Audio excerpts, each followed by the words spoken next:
네, 먼저 국민의례부터 하겠습니다. 국기에 대하여 경례.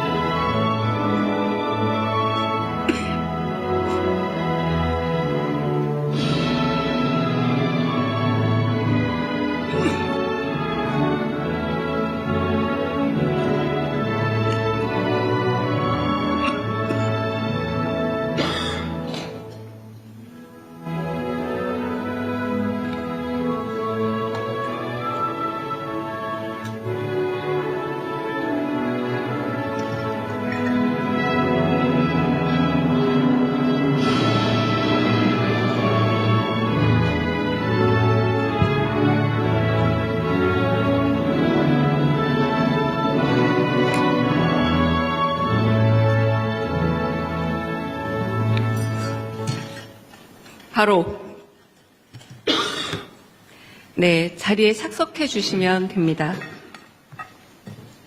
이재명 정부의 2026년 첫 번째 순방 행사인 중국 국빈 방문이 성공적으로 마무리되고 있습니다.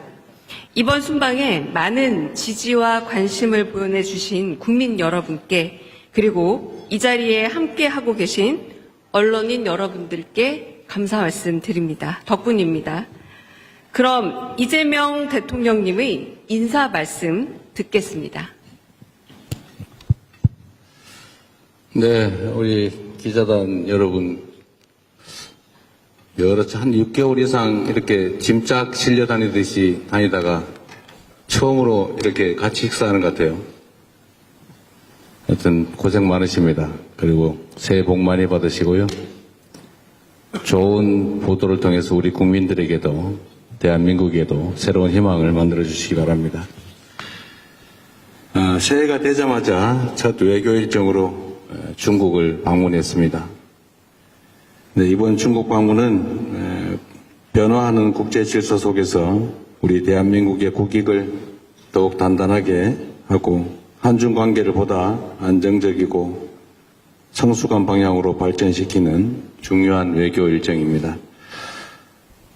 우리 정부는 이념이나 진영이 아닌 오직 국민의 삶, 국가의 미래에 도움이 되는 실용 외교를 기준으로 외교 정책을 추진하고 있습니다. 중국은 우리에게 경제, 안보, 문화 모든 분야에서 매우 중요한 이웃 국가입니다. 시진핑 주석께서 저를 볼 때마다 똑같은 얘기를 반복하시는데, 이사갈 수 없는 이웃, 그리고 뗄래야 뗄 수 없는 관계, 이런 표현을 자주 합니다. 실제로 그렇죠. 우리가 한중 관계는 정말로 서로에게 필요한 관계입니다. 그리고 불필요하게 서로를 자극하거나 배척하거나 또 대립할 필요가 없죠. 있는 환경을 잘 활용하면 더 나은 환경을 만들 수 있는데 왜 불필요하게 또 근거 없는 사안들을 만들어서 갈등을 촉발하는지 이해가 안 됩니다. 앞으로는 서로에게 도움되는 관계로 정말로 바꿔가면 좋겠다, 그런 생각을 합니다. 그리고 또 한중 관계라고 하는 게 많이 바뀌었습니다. 기본적인 토대가 과거에는 일종의 수직분업, 우리의 앞선 기술력 또 우리의 자본력을 가지고 중국의 토지와 저렴한 노동력을 활용한 수직적 분업이었다면 이제는 그런 시대가 갔죠. 수평적이고 호혜적인 협력 관계가 정말로 필요한 상태가 됐습니다. 경쟁할 분야는 또 경쟁하고 협력할 영역에서는 협력하는, 이를 통해서 실질적 성과를 만들어가는 게 중요하겠다는 생각을 합니다. 협력적 경쟁 또는 경쟁적 협력이 필요한 게 아닌가 싶습니다. 특히 경제협력 분야에서 안정적인 관리, 특히 최근에 문제되는 공급망 협력, 또 한반도 평화와 영내 안정 문제에 대해서 방문 기간 동안에 진지하고 책임 있는 대화가 이루어졌습니다. 대한민국 정부는 한중 관계가 또 어느 한쪽으로 치우치거나 또는 감정에 좌우되지 않도록 상호 존중하고 또 각자 국익을 중심에 두는 원칙 위에서 관리해 나갈 생각입니다. 그리고 동시에 미국, 일본, 아세안, 유럽 등 주요 파트너 국가들과의 관계도 균형 있게 발전시키고 이를 통해서 대한민국 외교의 지평을 넓혀가겠습니다.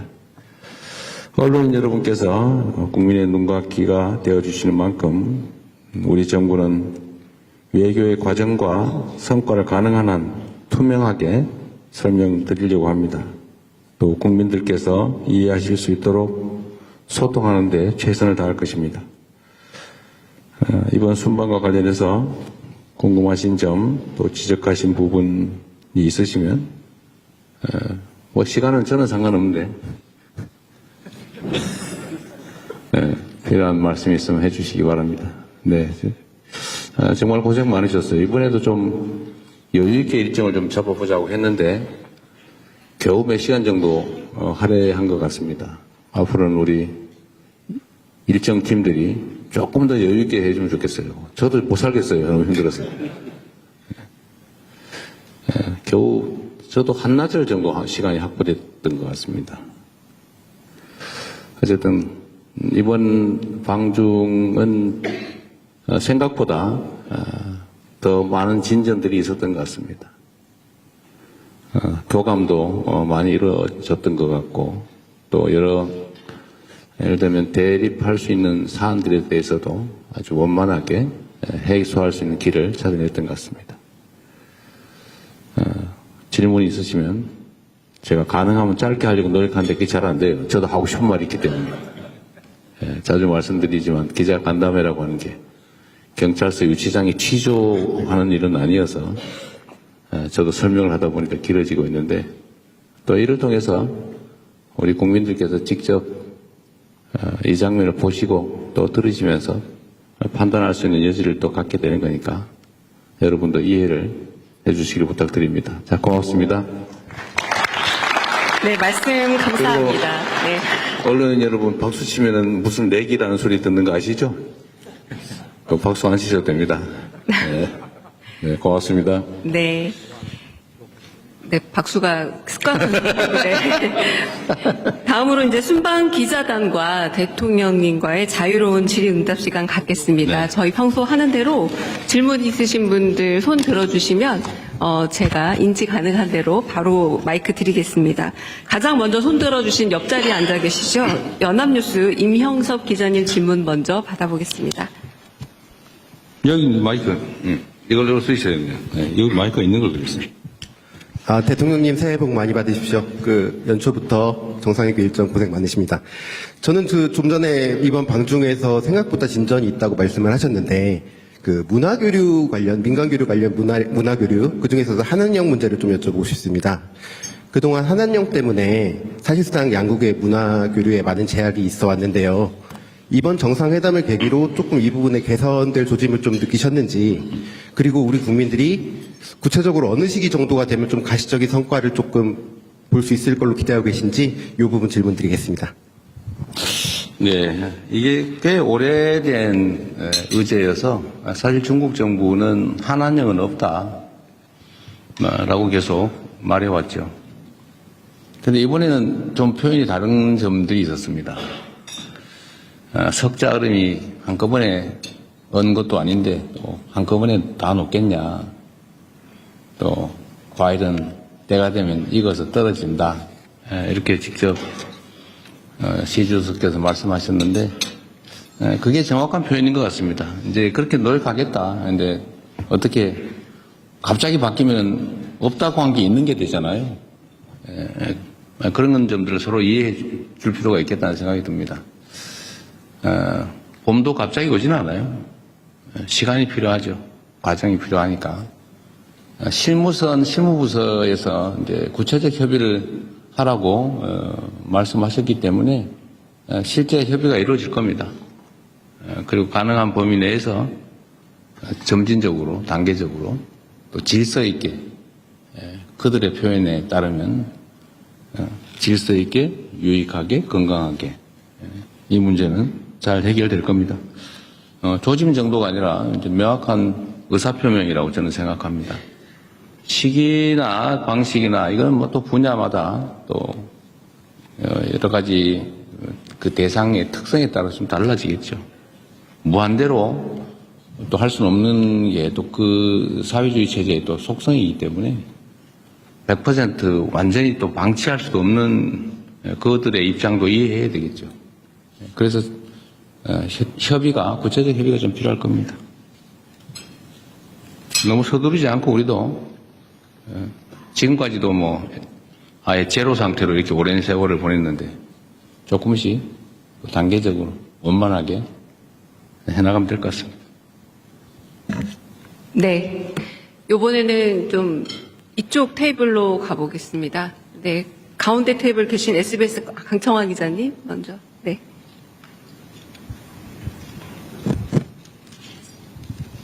예, SBS 강청환 기자라고 합니다.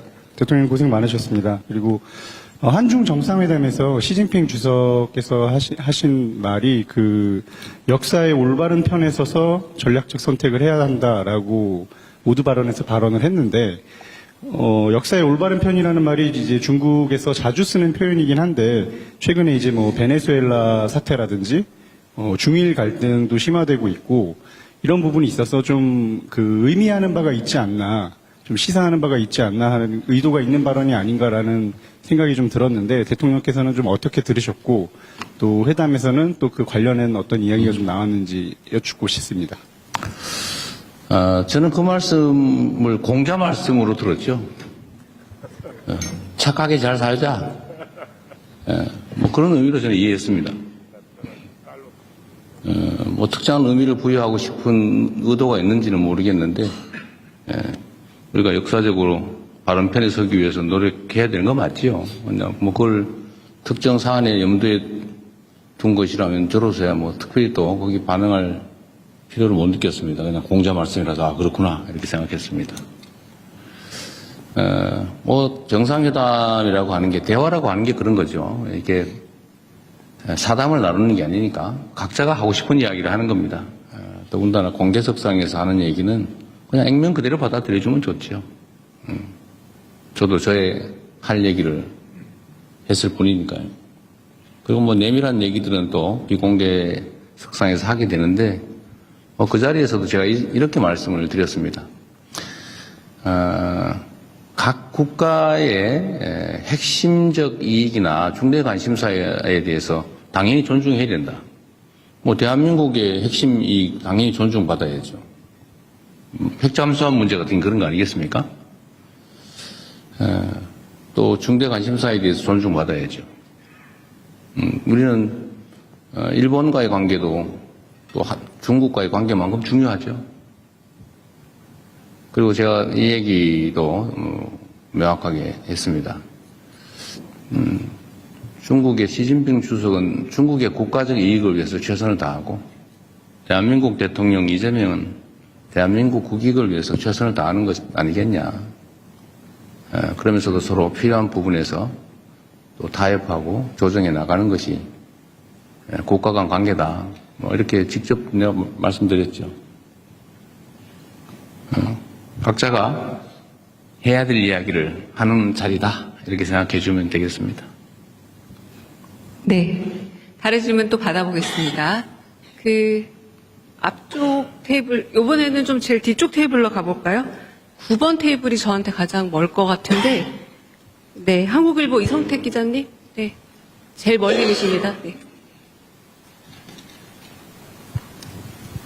예, 대통령님 안녕하십니까. 새해 복 많이 받으십시오. 저 한국일보 이성택 기자입니다. 이번에 여러 가지 방중 성과가 있었다라는 평가가 나오고 있는데요. 그중에서 이제 한반도 평화 안정 관련해가지고 중국이 건설적인 역할을 하는 것으로 이렇게 확인된 부분이 성과로 좀 꼽히고 있습니다. 그리고 이제 이 과정에서 한중이 평화 구축을 위한 창의적 방안을 지속적으로 모색하겠다 이런 결론이 좀 도출됐는데요. 어떤 창의적 방안을 좀 생각하고 계신지 그게 또 한 가지 궁금하고요. 또 이거 연관된 질문인데 이번에 한중 정상회담 결과에서 한반도 비핵화 관련해서는 언급이 나오지가 않았습니다. 그래서 이걸 두고서 오히려 그 북한을 대화의 장으로 이끌기 위한 전략이라는 평가도 있고 아니면은 중국의 한반도 비핵화 의지가 후퇴됐다 이런 상반된 평가도 있는데요. 그 비핵화가 공식적으로 거론되지 않은 이유 그리고 두 정상께서 한반도 비핵화 관련해 가지고 어떤 인식을 좀 모으셨는지 들어보고 싶습니다. 정상 간의 대화의 가장 중요한 부분은 구체적 사안에 대한 해법 이런 것도 있겠지만 더 중요한 것은 신뢰죠. 시 주석께서도 그런 말씀을 하시더군요. 말은 쉽게 할 수 있다. 행동은 쉽지 않다. 제가 그거 자주 하는 얘기이기도 하죠. 말이야 누가 못합니까? 다리라도 따다 줄 수 있지만 결국은 신뢰는 그렇게 쉽게 말로 확보할 수 있는 게 아니다. 한중 관계의 가장 기본적인 과제는 신뢰 회복이라고 생각해요. 정말로 상대 국가를 또 상대 국가 국민들을 인정하고 존중하느냐. 막 혐오하고 증오하면서 무슨 대화가 되겠습니까? 거래야 있을 수 있겠지만 거래는 누구나 할 수 있죠. 그러니까 대화하고 소통하고 서로 존중하면서 쌍방이 모두 도움되는 일을 찾아가는 것은 그렇게 쉬운 일은 또 아닙니다. 국가 간 관계라고 하는 것도 차이가 있지요. 다른 점도 있고 서로 마음에 안 드는 점도 있고 또 공통의 과제도 있고 또 서로 함께 좋아하는 점도 있겠죠.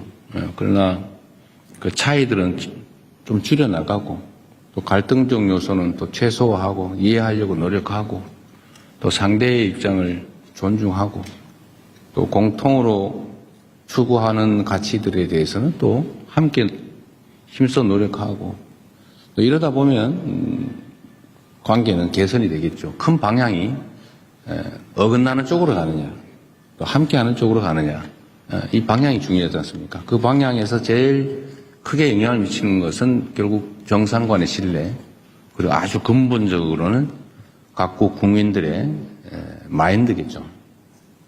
싫어하는 마인드를 갖느냐 아니면 공감하고 존중하는 마인드를 갖느냐 중요합니다. 저는 한국과 중국이 정말로 떨어질 수 없는 이웃이고 우리 입장에서 보면 중국은 세계 최대 거대한 시장이죠. 좀 무한한 가능성을 가진 땅입니다. 거기를 왜 우리가 배척합니까? 거기를 빼놓고 뭐하러 저기 멀리 가서 고생합니까? 물론 먼 곳도 버릴 것은 아니지만 가까운 곳에 저 거대한 가능성 잠재력을 방치하거나 아니면 심지어 배척할 필요는 없죠. 국가 지도자가 그런 행태를 보이면 국민들이 고생하지 않습니까? 기업들이 고생하죠. 그래서 이번 정상회담에서는 한중 간의 신뢰 회복, 또 한국과 중국 국민들 간의 우호적 인식, 공감을 좀 확대하는 데 중점을 뒀다는 말씀을 드리고 그 점에서는 매우 큰 성과가 있었다고 생각합니다. 당연히 한반도를 중심으로 한 평화와 안정은 중요한 의제이죠. 당연히 아주 긴 시간 깊이 있는 논의를 했습니다. 그러나 이게 우리가 있는 얘기를 모두 대외적으로 공개를 하는 게 바람직할 때도 있고 또 그게 불필요한 또 오해를 낳을 수도 있거나 이렇기 때문에 일부만 얘기하는 겁니다. 한반도 평화와 안정이 중국에게도 매우 중요한 관심사라는 점은 당연히 공감했습니다. 우리 대한민국 입장에서도 국가 존속의 문제, 또 대한민국 성장 발전에 크게 영향을 미치는 중요 의제인 건 또 명백하죠. 제가 중국 측에 요청을 한 게 있습니다. 북한의 핵 문제를 포함해서 한반도의 이 문제에 대해서 좀 중재 역할을 좀 해주면 좋겠다. 네, 우리는 모든 통로가 막혔다. 신뢰가 완전히 제로일 뿐만 아니라 적대감만 있다. 그래서 우리는 노력하지만 지금 현재는 완전히 차단된 상태라서 소통 자체가 안 되니까 중국이 그 중재자 역할을, 평화의 중재자 역할을 좀 해주면 좋겠다. 이렇게 얘기했습니다. 시 주석께서는 지금까지 노력을 평가하고 인내심을 가질 필요가 있다. 이런 얘기를 했습니다. 근데 인내심에 관한 얘기는 시 주석뿐만 아니라 이창 총리도 똑같은 얘기를 하더군요. 인내심 얘기를. 그 말이 맞습니다. 우리가 꽤 오랜 시간 동안에 북한에 대해서 군사적 공격 행위를 했지 않습니까, 사실? 북한에서는 엄청 불안했을 겁니다. 우리가 상대와 대화하려면 상대의 입장을 이해해야죠. 또 우리 북한 편들었다고 종북이라고 할 겁니까? 그러니까 이건 냉정한 현실이죠. 엄청난 경계심과 적대심을 유발했습니다. 대화가 쉽지 않죠. 꽤 오랜 시간 그렇게 싸워온 업보라고 할까? 싸워온 적대가 있기 때문에 여기에 완화돼서 좀 대화가 시작되려면 많은 시간과 노력이 필요합니다. 그리고 주변의 역할도 필요하죠. 중국에 그 부탁을 했고, 중국은 어쨌든 그 역할에 대해서 노력해 보겠다고 합니다. 한반도 핵 문제도 당연히 심각하게 논의하죠. 제가 얘기한 건 그런 겁니다. 서로 상대방이 결코 받아들일 수 없는 이야기를 주장만 하면 아무것도 이루어지지 않는다. 그리고 현실에 입각해서 서로가 수용할 수 있는 합리적인 안을 도출해야 한다. 주변 국가든 북측이든 우리 한국이든 다 수용할 수 있는 방안을 찾아내야 된다. 그래서 하나의 공감할 수 있는 사안은 있죠. 예를 들면 북측 입장에서는 체제 안전, 그리고 여기에 미국의 역할이 중요하다. 이거 중국 최고 지도자 모두가 똑같이 얘기하는 겁니다. 뭐 우리도 알고 있죠. 북미 관계가 중요하고 또 북측 입장에서는 여기서는 체제 안전의 문제가 제일 중요하다. 뭐 모두 알고 있는 사실입니다. 여기서 제가 좀 추가로 얘기한 거는 이런 거죠. 지금 이 상황이 계속 방치되는 것 자체가 동북아 또는 전 세계의 손해다. 어떤 손해냐? 끊임없이 핵무기는 추가 생산되고 있다. 끊임없이 대륙간 탄도 미사일 기술은 개선되고 있다. 체제 유지에, 체제 보호에 필요한 만큼의 생산이 이루어진 다음에 추가 생산되는 핵무기는 아마 국경 밖으로 유출될 가능성이 높아진다. 그게 전 세계의 평화와 안정에는 위해인 게 분명하죠. 그게 누구에게 도움이 되느냐? 아무에게 도움이 안 되죠. 또 한반도는 장기적으로는 비핵화해야 되지만 북한 정권 입장에서 지금 핵을 없애는 걸 동의할 수 있겠냐?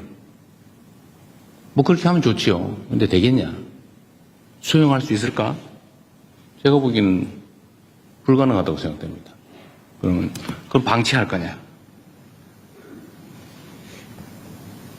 결국 여기서 실현 가능한 모두에게 도움되는 길을 찾아내야죠. 그래서 중단하는 거, 현재 상태에서 중단하는 거, 추가 생산을 하지 않고 국외로 핵물질을 반출하지 않고 더 이상 ICBM 개발을 하지 않는 것만도 이익이니까 그 이익을 포기하는 보상 또는 대가를 지급하고 일단 할 수 있지 않냐. 일단. 단기적으로. 그리고 여기 어느 정도 되면 중기적으로 좀 감축해 나가자. 그리고 좀 길게 봐서 한반도, 핵 없는 한반도, 이거는 포기하지만 말아야 한다. 장기적인 목표로. 그래서 이 단기, 중기, 장기 목표를 가지고 우리가 접근해보자. 이때까지 맨날 얘기했던, 우리가 제안했던 안이죠. 이 점을, 이 진정성에 대해서 북측에 좀 충실하게 설명을 해달라라는 부탁을 했습니다. 그렇게 끊임없이 또 시간을 갖고 노력해봐야 되겠죠. 안 하는 것보다 나으니까. 또 해야 되니까. 이런 점에 대해서 중국 측에 공감이 있었다는 말씀을 드립니다. 정말로 많은 노력이 필요해요.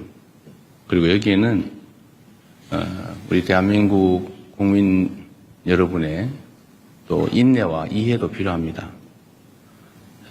여기에 자꾸 정략적인 이유를 붙여서 자꾸 흔들고 발목 잡고 이러면 아무것도 안 됩니다.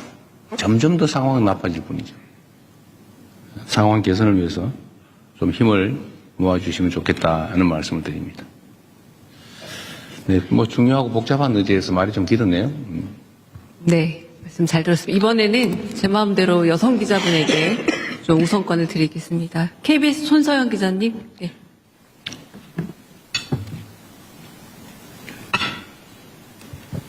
네, 대통령님 일정 소화하시느라 고생 많으셨습니다. KBS 손서영입니다. 어제도 말씀하셨고 이제 양국 우호 증진을 설명하시면서 좀 혐중 혐한 정서를 해소하는 문제의 중요성을 말씀하셨는데요.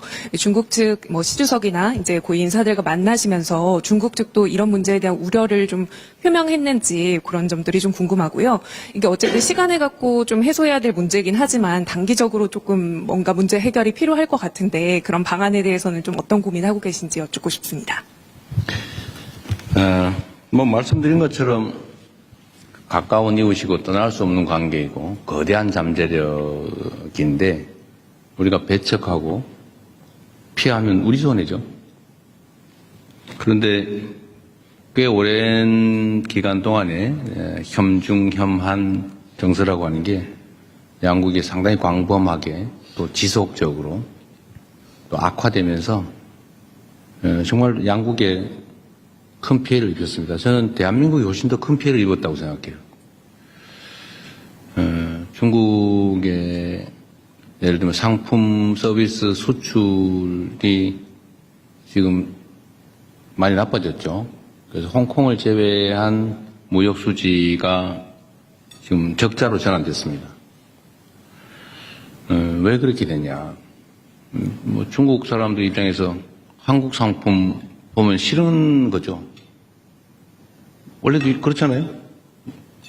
한국 상품이나 문화가 좋으면 막 화장품도 사고 싶고 물건도 사고 싶고 놀러도 가고 싶고 그런 건데 자꾸 싫어하니까 주변에서 또 싫은 감정이 드니까 그럼 나빠지죠. 대한민국도 마찬가지죠.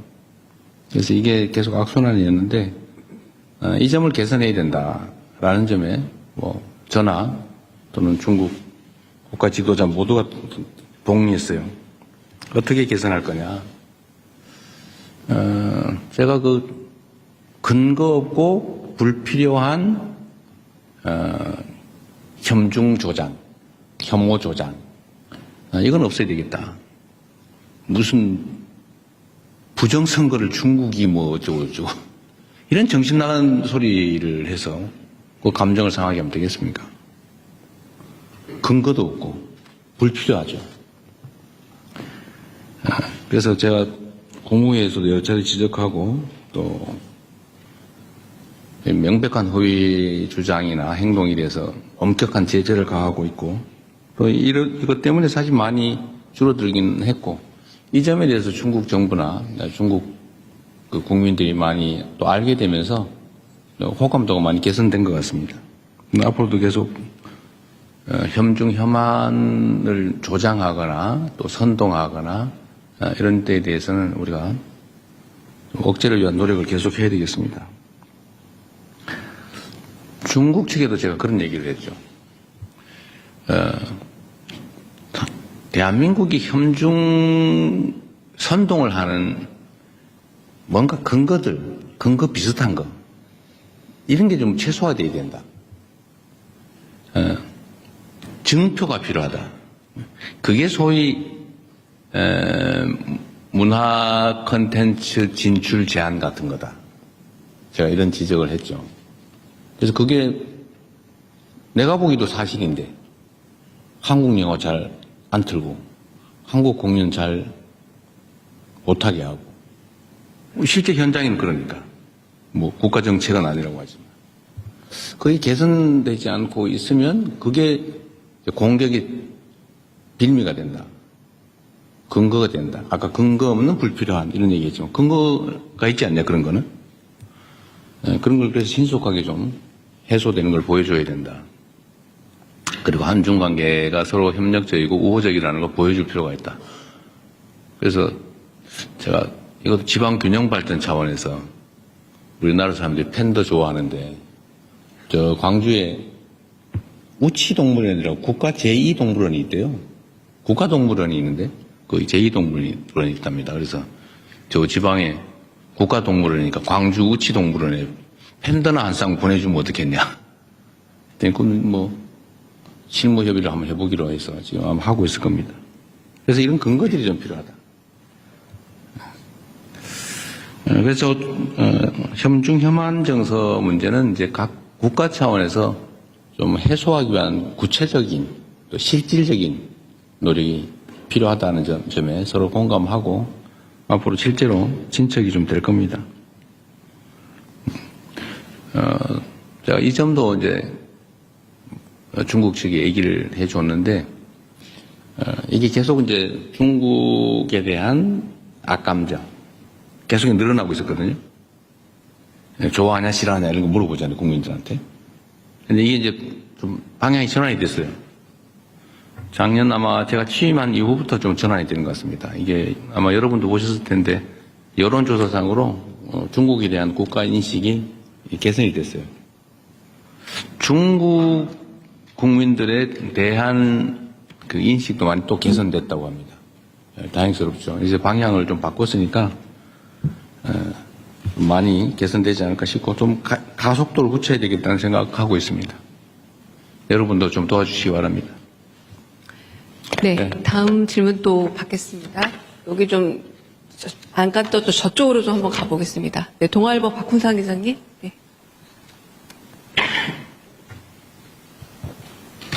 예, 동아일보 박훈상입니다. 그 한중 양국 정상이 매년 만남을 이어가자는 공감대를 형성했다고 하는데 어떻게 공감대를 만드셨는지, 그리고 매년 회담을 어떤 방식으로 진행하실지 궁금합니다. 그리고 상무장관 회의 정례와 군 소통도 복원하기로 했는데 사드 이후 끊어진 한중 소통 채널 복원이 어느 정도 됐다고 보시는지, 그리고 더 강화해야 할 한중 협력 채널은 어떤 분야라고 보시는지 궁금합니다. 일단 정상간 1년에 한 번 정도는 보면 좋겠다고 얘기했더니 뭐 좋은 생각이라고 하셨고, 다만 이런 얘기를 하시더군요. 꼭 한 번 오고 한 번 가고 꼭 그렇게 해야 되냐. 그래서 저는 괜찮다고. 그래서 아마 그런 생각을 한 게 아닌가 싶어요. 올해 에이펙 때문에 제가 중국을 가면 또 만나게 될 가능성이 많죠. 따로 양자회담을 하게 될 가능성이 많은데, 그러면 형식적으로 따지면 이제 시 주석이 이제 와야 되는 거죠. 근데 아마도 좀 쉽지 않을 수 있어요. 그 일정이라고 하는 게. 그럼 우리는 또 그런 거 따지잖아요. 한 번 왔으면 한 번 가고 막 그래야지. 그래서 그런 거 신경 안 쓰고 제가 가겠다고. 그래서 자주 오라고 하시거든요. 자주 연락하고 자주 방문하면 좋겠다. 좀 그 얘기는 어렵게 아주 표현을 했습니다. 좀 말하기 좀 어려웠던 것 같아요. 좀 꼭 뭐 왔다 갔다 그렇게 해야 되는 거 아니지 않냐 그런 얘기해서 제가 편할 때 우리가 가는 방향으로 해도 된다 이렇게 얘기했습니다. 가급적이면 1년에 한 번 이상은 한번 직접 만날 생각입니다. 고위급 대화도 계속 이제 확대해야죠. 다른 분야는 뭐 외교 분야든 통상 분야, 산업 분야 또는 학술 분야, 뭐 지방 정부 차원 뭐 이런 거 있는데 정당 간 대화도 좀 실제로 하자는 얘기를 했고 또 필요하면 군사 분야 이 분야도 좀 대화 격을 좀 높일 필요가 있겠다. 그리고 저는 이제 그 얘기도 했죠. 대화도 대화인데 실질적인 협력을 좀 하자. 특히 이제 수색 구조 합동 훈련 같은 건 좀 필요하거든요. 서해상에서. 이게 갑자기 대형 해난 사고가 발생할 수 있는데 그 예를 들면 경계 지점에 애매모호하면 좀 그렇잖아요.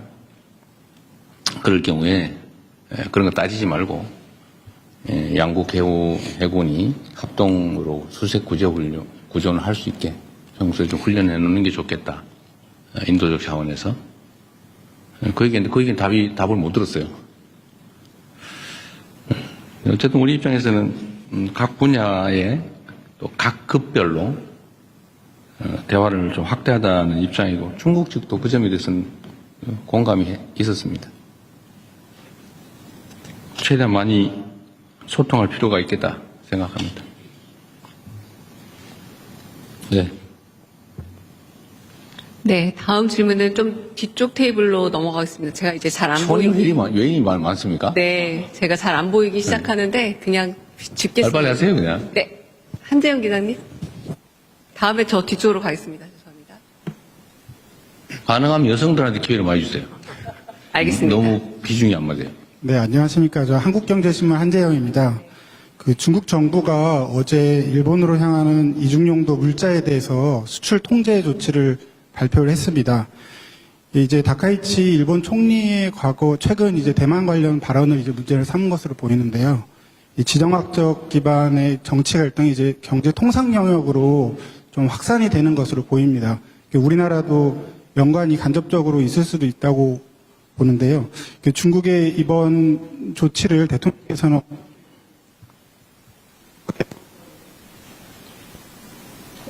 어떻게 평가를 중일 간의 갈등을 대통령께서 좀 적극적으로 중재하실, 또 특히 이제 경제 통상 영역에 있어서 갈등을 중재하실 또 생각이 있으신지 궁금합니다.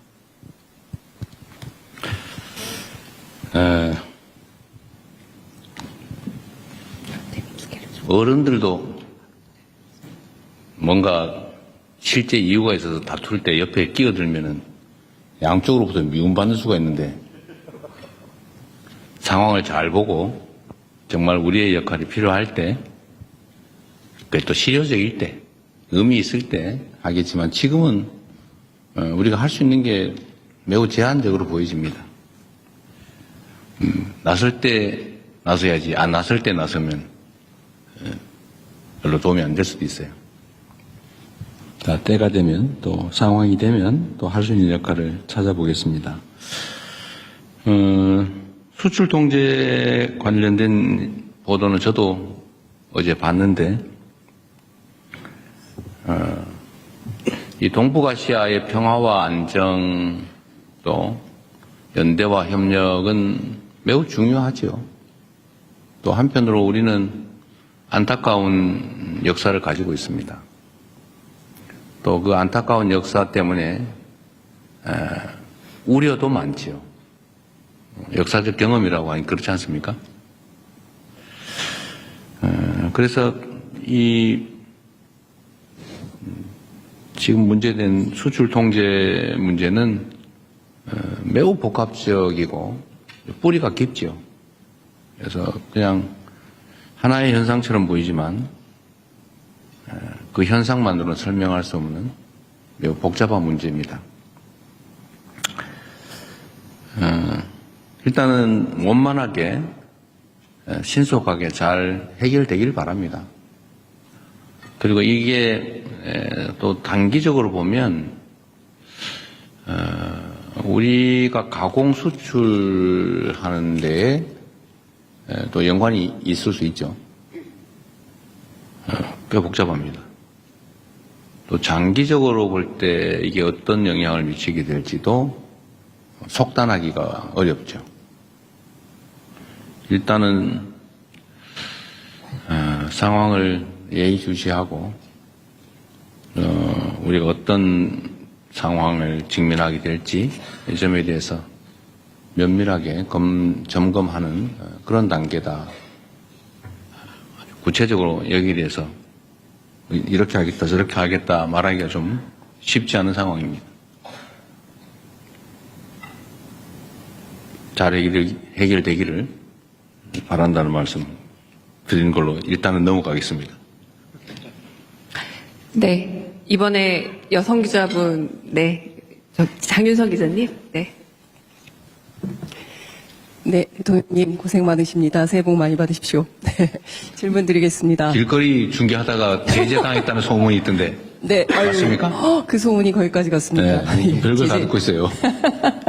네, 사실 인민대회당에서 시진핑 주석과 셀카를 찍으신 세계 네. 최초의 정상이 아닌가라는 생각이 좀 듭니다. 대통령께 여쭙고 싶은 것은 좀 정치적 상상력과 관련된 것인데요. 사실 우리는 5년마다 대통령이 바뀌기 때문에 지난 30년 한중 관계를 결산해 볼 때 처음에는 발전기였다가 조정기를 거쳐서 사실상 갈등기를 거쳤습니다. 근데 이후에 이제 미래의 한중 협력 30년의 상 이를테면은 흔들리지 않는 협력 관계가 가능할지, 특히 여기 살고 있는 제중동포들 같은 경우에는 그 정권이 바뀔 때마다 또 삶에 상당히 큰 영향을 받기 때문에 대통령께서 생각하시는 어떤 정치적 상상력을 좀 말씀을 좀 해주시면 좋을 것 같습니다. 대한민국의 이 5년 단임제 이 점에 대해서 사실은 중국도 관심을 보이기도 했어요. 어떤 거냐면 이거 지속성을 담보할 수 있냐, 뭐 그런 얘기예요. 사실 그 말도 일리가 있죠. 앞으로 어떻게 될지 어떻게 아냐, 뭐 그런 거예요.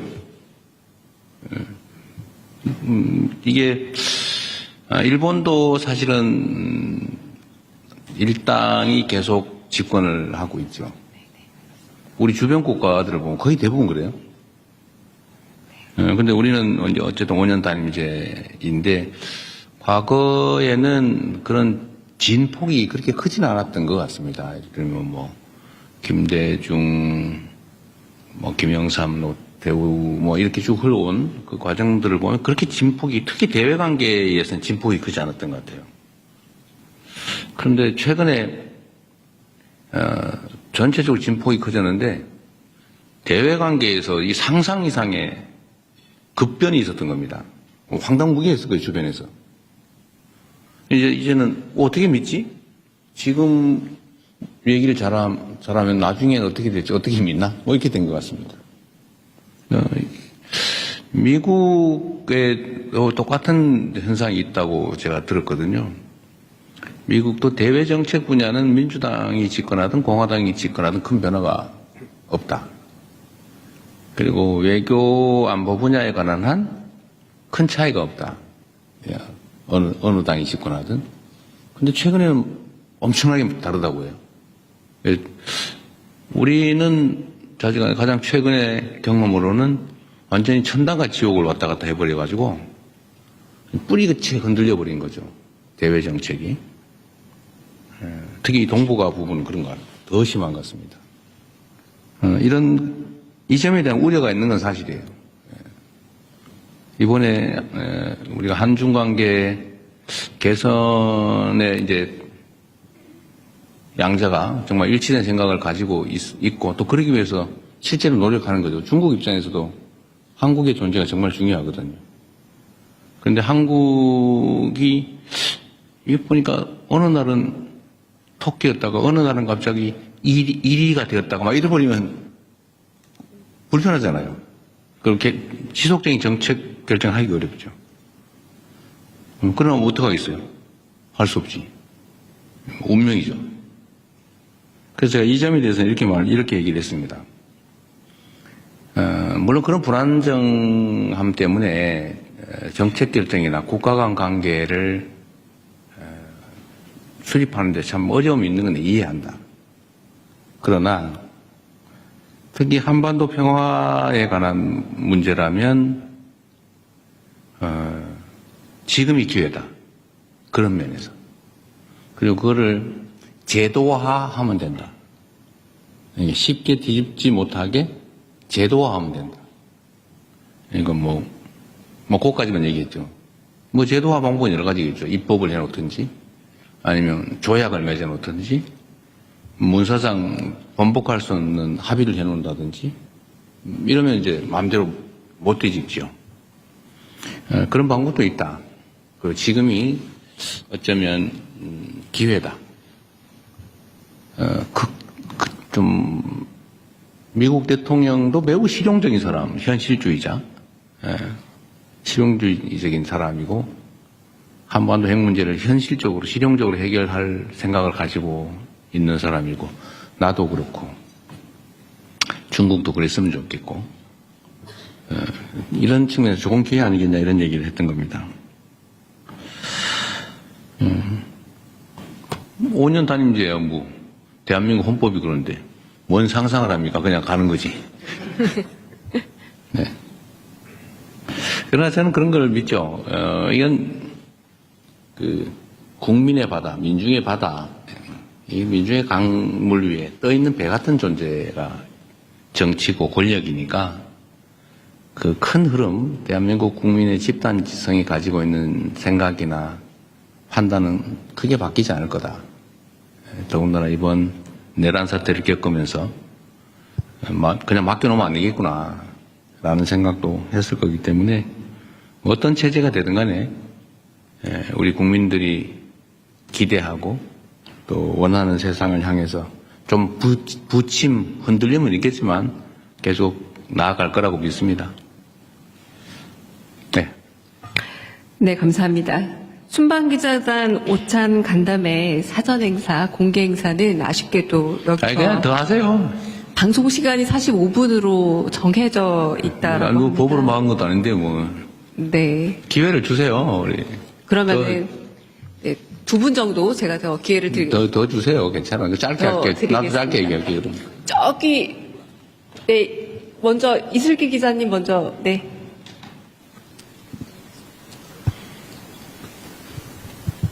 대통령님 질문 드릴 기회 주셔서 감사합니다. 저 조선비즈 이슬기 기자입니다. 이번 정상회담에서 결국 근거 없는 혐오 정서를 해결해 나가자라는 게 이번 회담의 골자라고 좀 생각이 되는데요. 다만 이제 우리 국민들이 서해 구조물이나 오래된 미세먼지 문제, 특히 사실 쿠팡의 그 정보 유출 사태 관련해서 중국인 직원 이런 문제들이 사실 있지 않습니까? 그래서 이런 것에 근거해서 우리 국민들이 사실 중국에 대한 반감이나 약간의 우려, 불편함 이런 감정을 갖고 계신 것도 사실입니다. 그래서 이거와 관련해서 좀 두 분이 허심탄회한 대화를 나누셨을 거라고 생각하는데요. 마침 우리가 사이버 안보 관련한 MOU도 체결했고요. 그래서 이런 부분에 대해서 중국이 나름의 배경을 좀 알고 있는지 두 분이 좀 어떤 대화 나누셨는지 여쭙고 싶습니다. 근거 없고 불필요한 혐오 선동에 대해서 우리가 경각심을 가지고 엄히 제재해야 된다는 점은 명백하죠. 쿠팡의 그 범죄 행위자가 중국 사람이다. 어쩌라고요? 일본 사람이면 그러면 그때부터 일본 사람 미워할 겁니까? 그러면 쿠팡에 그 미국 사람 있으면 이제 미국 무지하게 미워해야 되는데 그건 왜 안 하는 거예요, 도대체?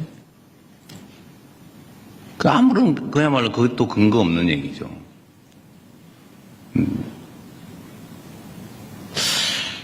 미세먼지 문제는 사실 우리 국민들께서는 좀 잊어버리고 있었을 가능성이 꽤 있죠. 예를 들어 한참 심할 때 이게 중국 발이냐 아니면 어디 발이냐 몇 퍼센트가 중국 거냐 가지고 막 싸우고 그랬잖아요. 저도 누구하고 싸웠던 기억이 있는데 방송에서. 근데 이런 걸 가지고 감정적으로 대응할 일은 아니죠. 근데 중국이 어쨌든 재생에너지로 신속하게 전환하면서 정말 놀라울 정도로 빠르게 어쨌든 미세먼지 문제에 대응을 한 것 같습니다. 이건 뭐 제가 그냥 기억나서 우리 이 상하이시 시장이 환경부 장관을 했고 또 환경공학자고 제가 이제 자료를 보다 보니까 그리고 젊은 나이에 북경시장을 했어요. 그리고 지금 상해시장을 하고 있는데 북경시장을 하면서 이 북경의 환경 문제, 이 미세먼지 문제를 어쨌든 아주 강력한 드라이브를 걸어가지고 짧은 시간에 엄청난 개선을 이뤄낸 겁니다. 그리고 그런 점에서 실력자죠. 능력자인데 그 얘기를 제가 칭찬하다 보니까 그 얘기를 하게 된 거예요. 그냥 이게 무슨 한중 혐오 정서의 원인이라서 한 얘기는 아니고 서해 문제 가지고도 이렇게 뭐 이상하게 또 왜곡해서 뭐 서해를 뭐 상납을 했느니 이런 이상한 또 주장하는 사람이 있는 것 같은데 이 서해 구조물 문제는 사실은 서해에 이제 각자의 고유 수역이 있고 그 중간쯤에 공동 관리 수역이 있어요. 근데 공동 관리 수역을 사실은 이제 선을 그어가지고 관할을 나눠버리면 깔끔한데 그 중간을 공동 관리로 남겨놓은 겁니다. 이제 이거를 선을 그어버리면 제일 깨끗해요, 우리 입장에서. 근데 그 공동 수역 중에서 중국 쪽 경계에 붙여서 살짝 넘어온 거예요.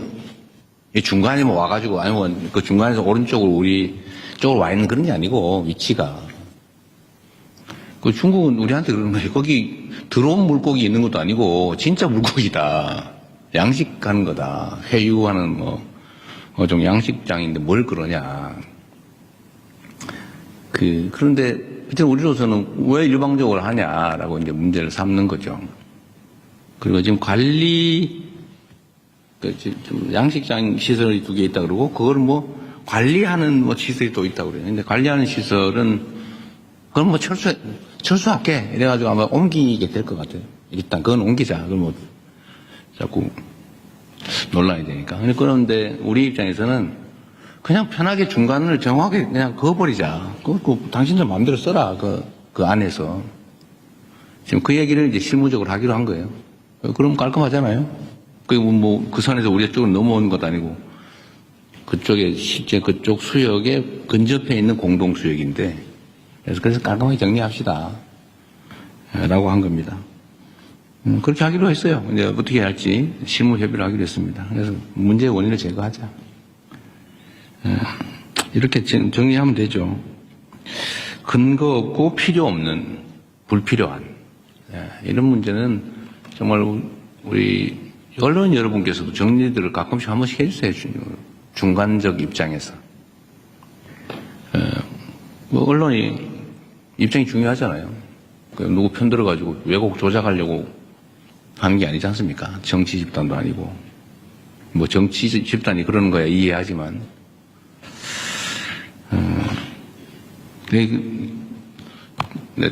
붙여서 내가 이 얘기 한번 얘기했다. 참 신통한 게 있었는데, 예를 들면 말입니다. 검찰이 기소해가지고 법원이 검찰의 기소가 잘못됐다고 판결을 하면 우리는 통상적으로는 잘못 기소한 검찰을 비판해요. 이거 맞잖아요, 그게. 왜냐하면 최종 판단권은 법원이 가지니까. 그런데 희한하게 거기에 이재명이나 민주당이 관계가 되면은 법원이 판단이 잘못됐다고 검찰을 두둔해요. 그 이상하지 않습니까? 왜 항소 안 했냐고 따져요. 기소한 걸 잘 탓해야지. 왜 법원이 판결을 잘못했다고 항소해서 법원의 판결을 뒤집으라고 합니까? 이게 완전히 중립성을 벗어난 거죠. 기준이 정말 그때마다 달라요. 언제는 잘못 기소했다, 무리한 기소다. 원래 무죄 나면 무리한 기소라고 비평하는 거 아니에요? 무리한 기소? 항소하겠다면 혼내야지 오히려. 법원의 판결이 잘못된 게 아니면. 그런데 묘하게 그 검찰이 항소 안 한다고 말이지. 왜 항소 안 했냐고 비난을 해요. 이게 문제다 이거죠. 그래서 이게 서 있는 걸 이렇게 똑바로 안 서고 이밖에 삐딱하게 서 있으니까 세상이 삐딱하게 보이나 그런 생각이 들 때가 있습니다. 특히 이런 혐중, 혐한 이런 것들이 국민 경제에 엄청 피해를 주잖아요. 무슨 도움이 됩니까? 손해는 국민들이 받죠. 장사 안 되고 물건 안 팔리고 화장품 진짜 지금 같으면 중국을 석권해야 되는 거 아닙니까? 근데 안 팔리잖아요, 중국에서. 그러니까 엄청나게 손해보고 있는데 그럴 필요가 없다. 그게 공인으로서 해야 될 일 아니겠나 싶습니다. 네, 또. 네, 정말 이번엔 그냥 제가 마지막 질문으로. 다 하라고 그러세요. 뭐 10년에 할 일도 없는데 뭐. 네, 그럼 뭐 식사 시간 줄여서 저희가 그냥 가겠습니다. 밥은 후다닥 먹기로 하고. 네, 제가 저쪽에 잘 안 보이는데요. 네, 정환보 기자님이십니까? 네. 안녕하십니까. 경향신문 정원보 기자입니다. 저는 약간 가볍지만 또 의미 있는 질문을 좀 했으면 하는데요. 이번 방중 기간에 강윤정 대변인께서는 백미라는 표현까지 쓰셨는데 샤오미 폰 셀카가 되게 국내적으로 화제가 될 걸로 알고 있습니다. 그래서 어떻게 보면 석자 얼음이 한 2자 정도 줄지는 않았을까 싶은 생각이 있는데 대통령께서 주신 선물 외에 사실 석사자상 같은 경우도 간송미술관에서 사실 금액으로 따질 수 없는 엄청난 가치가 있었던 걸로 아는데 반대로 중국 측에서는 저희한테 준 내용이 이제 펑리위안 여사 CD 말고는 알려진 게 없습니다.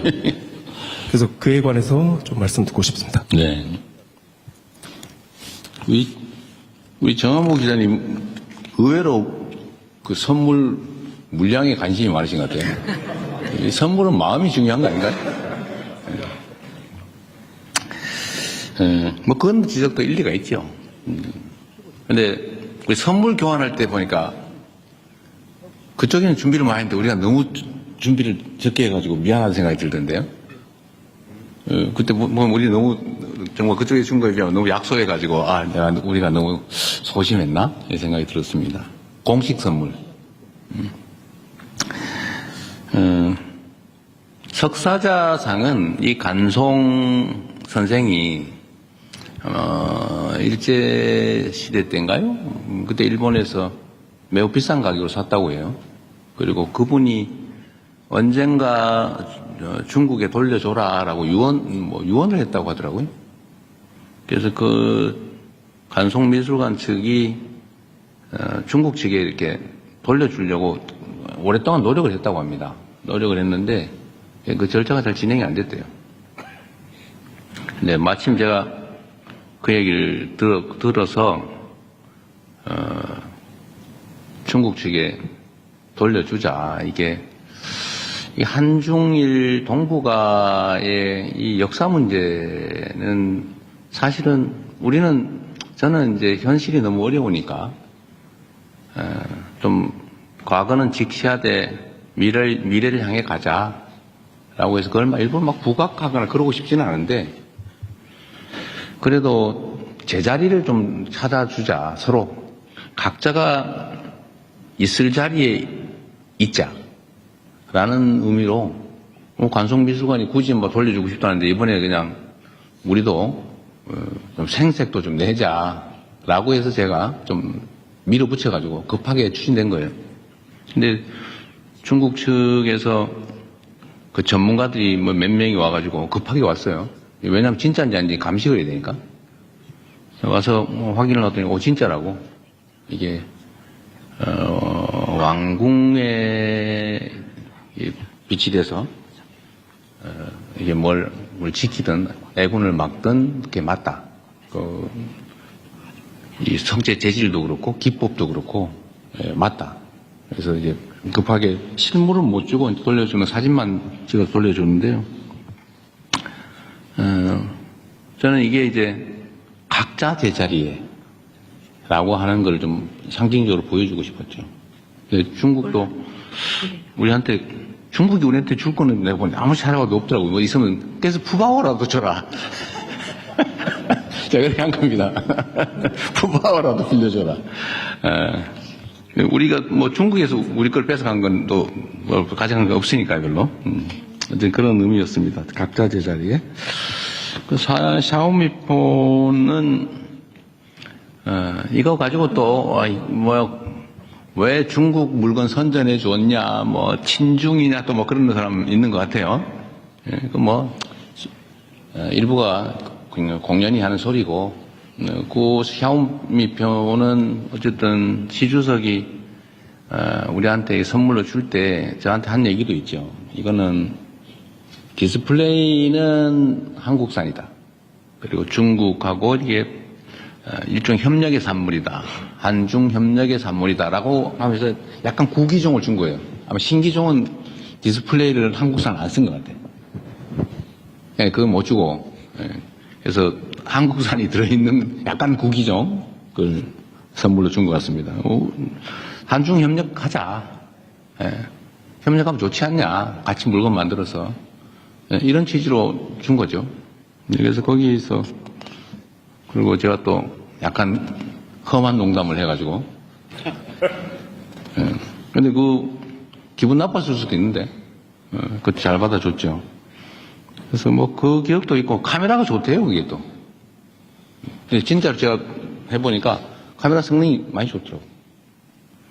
그래서 뭐 기왕이면 또 우리 셀카 하나 찍어 놓으면 더 좋잖아요. 그래서 일부러 제가 개통해가지고 가지고 왔습니다. 기회 되면 한번 찍어 놓으려고. 마침 기회가 돼서 찍었는데 내가 사진 찍는 그 장면을 또 누가 찍어가지고 잘 된 것 같아요. 재밌었습니다. 너무 물건 값에 너무 연연하지 말자. 우리 정 기자님. 그리고 참고로 제가 이거를 석사자상 이거를 중국 측에 무상으로 준 건데, 원래는 간송미술관 측이 자기들이 무상으로 주고 싶다고 했는데 그건 절차상 안 되고, 그래서 결국은 우리가 이제 국가가 양도받아서 중국에 이제 무상 기부를 한 거죠. 근데 간송미술관이 요새 돈이 없어가지고 난리라면서요? 뭐 어디서 보니까? 그런 데는 무상으로 정부에 준다고 그래서 제가 제 값을 쳐서 다 주면 돈이 너무 많을 것 같으니까 조금이라도 줘라. 주는 걸 검토해라. 라고 지금 시켜놓은 상태입니다. 우리가 국가 간에 이렇게 외교에 필요해서 쓰면 그걸 뭐 민간에 뺏어가지고 꼭 돈 없어 힘들어하는 데다가 꼭 그럴 필요는 없잖아요. 그래서 제가 일정 정도는 보상을 해주는 걸 검토하라고 시켜놓은 상태입니다. 근데 법률적으로 가능한지, 그럼 뭐 적정한 게 어느 정도인지는 또 두고 봐야 되겠죠. 근데 나라가 뭐 민간이 가지고 있는 거를 그냥 속된 말로 뺐다시피 공짜로 받아서 뭐 그럴 필요 없잖아요. 대한민국의 경제력, 재정력 수준이. 그래서 적정하게 가치를 주는 방법을 찾는 중입니다. 네. 네, 정말 이제 마지막 질문 받겠습니다. 이상호 기자님이 벌떡 일어나셔가지고, 네, 이상호 기자님. 네. 질문 마지막으로, 네. 받겠습니다. 대통령님 고생 많으셨습니다. 고발뉴스 이상호 기자라고 합니다. 통상 대통령께서 말씀하시면 이 공간이 꽉 차는 느낌이 있는데 오늘도 참 많은 기사거리를 주셔서 감사합니다. 근데 오늘은 좀 허전해 보입니다. 왜냐하면 대통령께서도 무척 고생하셨지만 이번만큼은 특히 우리 영부인의 활약이 좀 두드러졌던 것 같습니다. 두 분께서 참 많이 준비하시고 사석에서도 두 분이 계시면서도 많이 이렇게 논의를 동지적으로 하셨을 것 같아요. 서로 조언도 많이 하시고 특히 이번 중국으로 향발하시면서 둘이 타심도 하고 자 우리가 한번 둘이 이렇게 한번 분위기를 만들어보자. 서로 이렇게 팀워크를 짜면서 나눴던 이야기 뭐 불편하시면 안 하셔도 되고요. 부탁드리겠습니다. 그런 거 없습니다. 우리는 그렇게 심각하게 살지 않습니다. 지금은 무슨 K-뷰티 행사가 있다고 하더라고요. 그래서 화장품 판매에 도움이 되는 홍보 요원 행사를 하고 있을 겁니다, 아마. 없었어요, 그런 거. 네. 그럼 저희 여기서 그 사전 행사는 마무리 짓도록 하겠습니다.